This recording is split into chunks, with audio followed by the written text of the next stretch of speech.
السلام علیکم ورحمۃ اللہ وبرکاتہ۔ امید آپ سب خیر وافیت سے ہوں گے۔ اللہ سبحانہ و تعالیٰ اپنی ایمان، تقویٰ اور صحت کی بہترین حالتوں میں رکھے، آمین ثم آمین۔ آج کا ہمارا ٹاپک ہے جوف دہن۔ چونکہ ہم مخارج سیریز کر رہے ہیں اور مخارج سیریز میں ہم کافی سارے مخارج کر چکے ہیں، تو آج ہم انشاءاللہ جوف دہن کو دیکھیں گے۔ اور اس سے پہلے ہم دعا پڑھ لیتے ہیں۔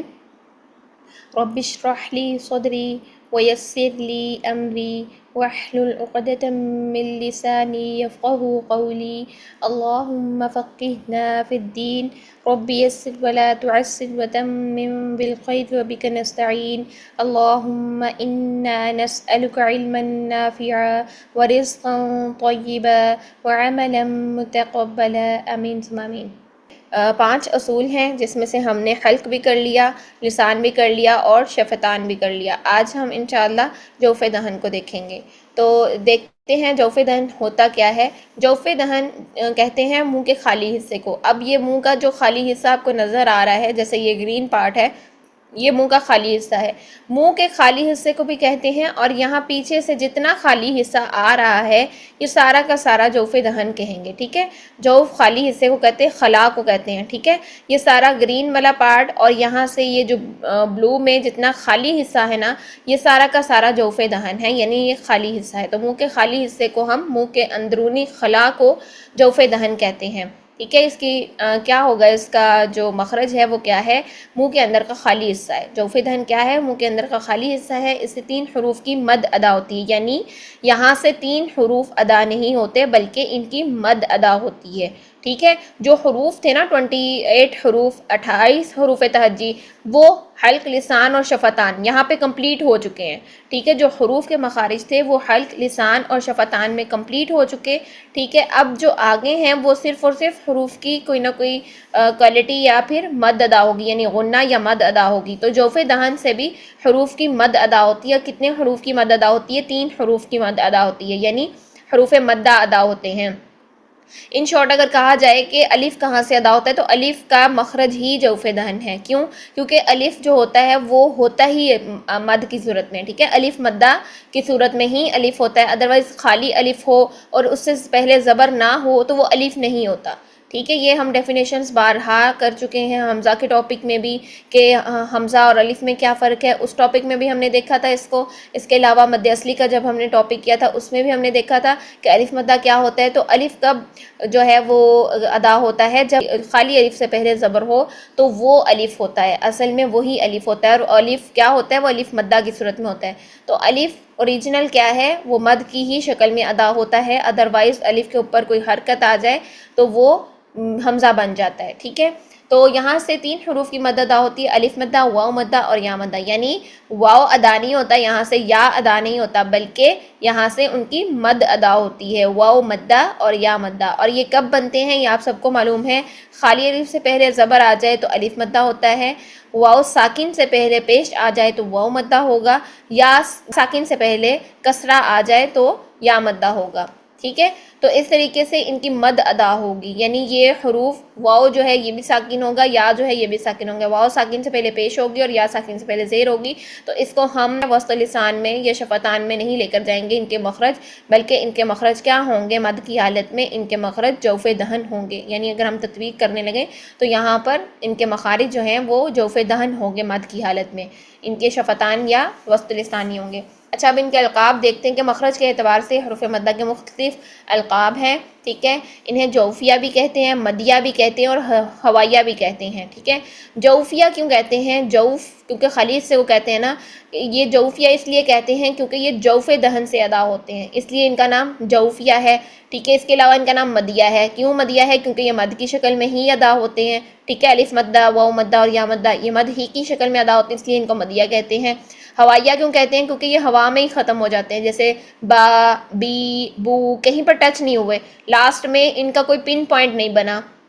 جیسے کہ آپ دیکھیے کہ پن پوائنٹ کو جاننے کے لیے ہم کیا کرتے تھے، پیچھے سے حمزہ مفتوح لگاتے تھے اور اگلے حرف کو ساکن کر دیتے تھے، اب اور اسی طرح اج، ٹھیک ہے۔ اسی طرح آپ دیکھیے ات، ٹھیک ہے، اس، تو ہم نے کیا کیا، کہیں نہ کہیں جا کر پن پوائنٹ معلوم ہو جاتا ہے کہ کہاں پر کون سی چیز ٹچ ہو رہی. جیسے اب با کو دو ہونٹوں کو ملانے سے جو ہے نا وہ وہاں پر ٹچنگ پوائنٹ ہمیں مل گیا کہ یہ با ہے. لیکن جب ہم ان کو حروف مدہ کو ادا کرتے ہیں تو ان کا ٹچنگ پوائنٹ کہیں پر بھی نہیں ہے، یہ ہوا میں ہی ختم ہو جاتے ہیں. جیسے با، بی، بو، کہیں پر جا کر ٹک نہیں رہے، جا کر ان کا کوئی ٹچنگ پوائنٹ نہیں بن رہا. تو اس وجہ سے یہ ہوا میں ختم ہو جاتے ہیں، اس لیے انہیں ہوائیہ کہتے ہیں. ٹھیک ہے. اب جوف دہن کے لیے کچھ ضروری باتیں ان کو آپ نے دیکھ لینا ہے کہ حروف مدہ کی مقدار 2 حرکات سے کم نہ ہو.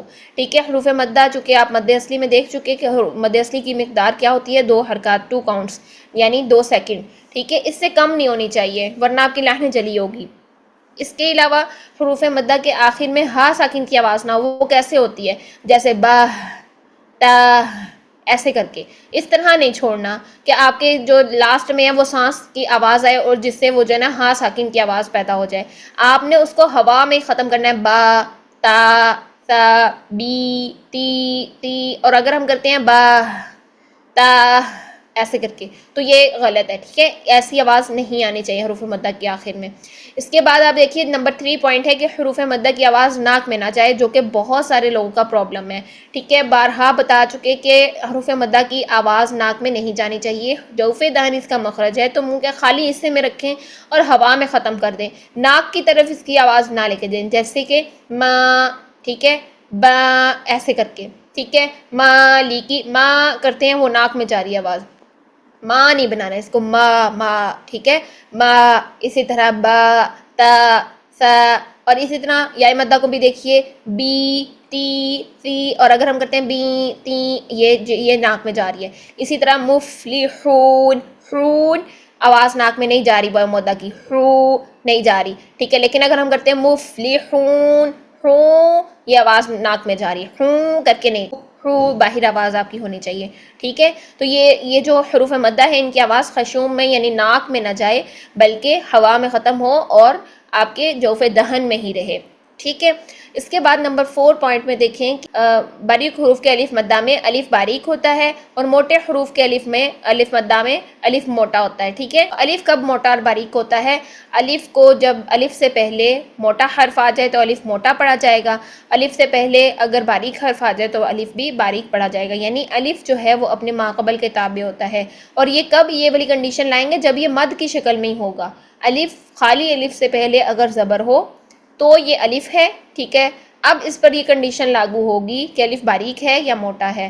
تو اگر خالی الف سے پہلے زبر ہے اور باریک حرف پر زبر ہے تو الف بھی باریک پڑھیں گے، جیسے با.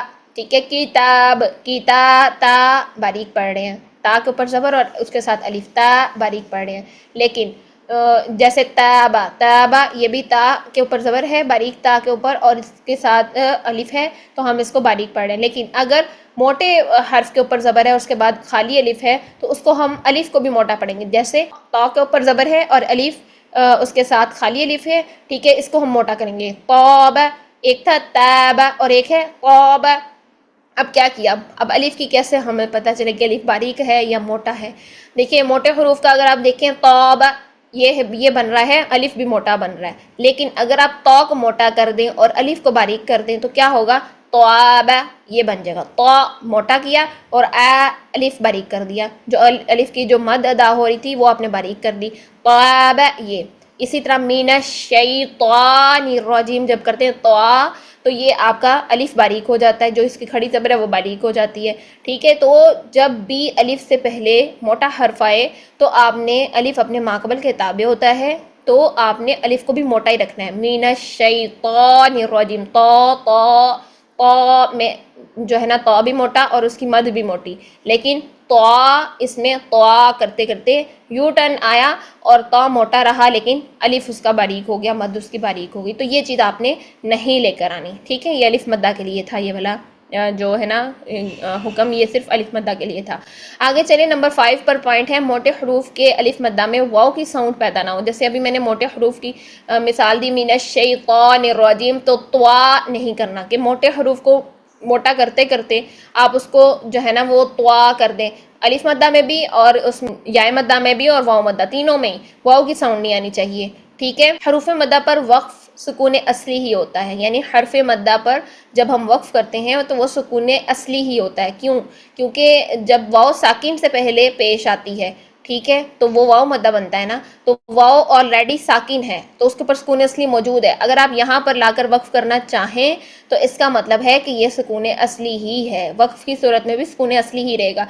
اسی طرح یا ساکن سے پہلے جو کسرہ ہے، ٹھیک ہے، تب ہمارا جو ہے نا وہ یا مدہ بنتا ہے. تو یا ساکن سے پہلے زیر ہے، اور اگر یہاں پر ہم وقف کرنا چاہ رہے ہیں تو ہمارا یہ سکون اصلی ہی رہے گا، یعنی وقف کی صورت میں بھی یہ سکون وقفی نہیں بنے گا بلکہ سکون اصلی رہے گا. تو یہاں پر دیکھیے سب سے پہلے والی جو ہے نا اس میں آ رہا ہے. ابھی میں تھوڑا سا آپ کو بتاتی ہوں، اس کے بعد جو ہے آپ لوگ ہینڈ ریز کیجئے، پھر میں آپ کو باری باری بلاؤں گی، ٹھیک ہے. نباتن، نبا، با کو لمبا کیا، ٹھیک ہے. کیوں لمبا کیا؟ کیونکہ خالی الف سے پہلے زبر آ گئی.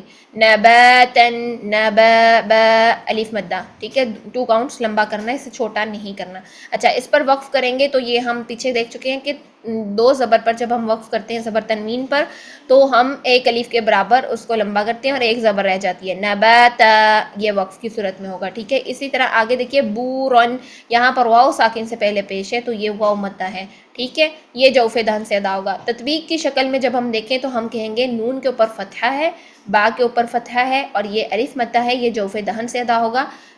اگر مخارج کے لحاظ سے دیکھیں تو نون طرف اللسان سے ادا ہوگا، با جو ہے وہ شفتان سے ادا ہوگا، الف مدہ یہاں پر یہ بولیں گے، الف مدہ جوف دہن سے ادا ہوگا، تا جو ہے وہ راس اللسان سے ادا ہوگا، ٹھیک ہے. اسی طرح یہاں پر تطبیق کیجئے، با شفتان سے ادا ہوگا، واو مدہ. اب یہ واو نہیں ہے، واو کو ہم شفتان نہیں بولیں گے بلکہ یہاں پر واو ساکن ہے، اس سے پہلے پیش ہے، تو اس کا مطلب ہے یہ واو مدہ ہے. یہاں پر ہم کہیں گے کہ واو مدہ جوف دہن سے ادا ہوگا، را طرف اللسان سے ادا ہوگا، ٹھیک ہے. اسی طرح آگے دیکھیے، میم شفتان سے ادا ہوگا، با شفتان سے ادا ہوگا. یہاں پر جو ہے وہ یا مدہ ہے، ٹھیک ہے. یا مدہ کہاں سے ادا ہوگا؟ جوف دہن سے ادا ہوگا، ٹھیک ہے. نون طرف اللسان سے ادا ہوگا. اسی طرح تا جو ہے یہ راس اللسان سے ادا ہوگا. الف، یہاں پر الف مدہ ہے تو الف مدہ جوف دہن سے ادا ہوگا، را طرف اللسان سے ادا ہوگا، اور کاف اقصی لسان سے ادا ہوگا. اسی طریقے سے آپ نے اب حروف کو انالیسس کرنا ہے، ان کی تطبیق کرنی ہے، ان کی ادائیگی کرنی ہے، اور ان کو وقف میں بھی دیکھنا ہے. آلموسٹ ہمارے مخارج کمپلیٹ ہو چکے ہیں، صرف اور صرف ہمارا خیشوم یعنی غنہ کا مخرج رہ گیا ہے.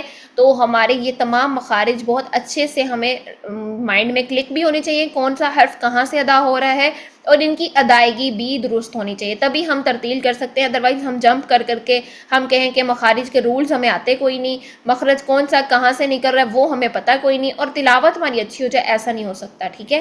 آپ لوگوں کی اب یہ تطبیق کروانے کا مقصد یہی ہوگا، آپ نے اپنی پریکٹس کلاسز میں اس کی تطبیق کر کے، اس کی پریکٹس کر کے پھر آپ نے پریکٹس کلاسز لینی ہے کہ یہ ساروں کے ساروں مخارج جو ہے نا وہ آپ نے اپنے مائنڈ میں بٹھا لینے ہیں، ٹھیک ہے. جب بھی قرآن پڑھیں ان میں دیکھیں، ہر حرف کو دیکھیں، کوئی نہ کوئی کہیں نہ کہیں مخرج سے ادا ہو رہا ہے، جیسے ابھی میں نے آپ کو بتایا. اسی طرح قاف کو دیکھیں، اقصی لسان سے ادا ہو رہا ہے، تا جو ہے یہ راس اللسان سے ادا ہوتا ہے، واو مدہ جوف دہن سے ادا ہوگا، را طرف اللسان سے ادا ہوگا، ٹھیک ہے. اب دیکھتے ہیں ان کی ادائیگی کرتے ہیں اور ساتھ میں کرتے ہیں ان کے وقف. نباتن، نباتا، بورن، بورا، ٹھیک ہے. مبینن، مبین، ٹھیک. نون ساکن کر دیا ہم نے. زبر تنوین ہوگی تو ہم الف مدہ میں چینج کریں گے، لیکن پیش تنوین یا زیر تنوین ہوگی تو ساکن کر دیں گے، زبر زیر پیش کو بھی ساکن ہی کریں گے، ٹھیک ہے. تاریکن، تارک، ٹھیک. اب دیکھتے ہیں آگے، سسٹرز نے ہینڈ ریز کیے ہوئے ہوں گے، ان کو بلاتے ہیں. انجم آئیے آپ.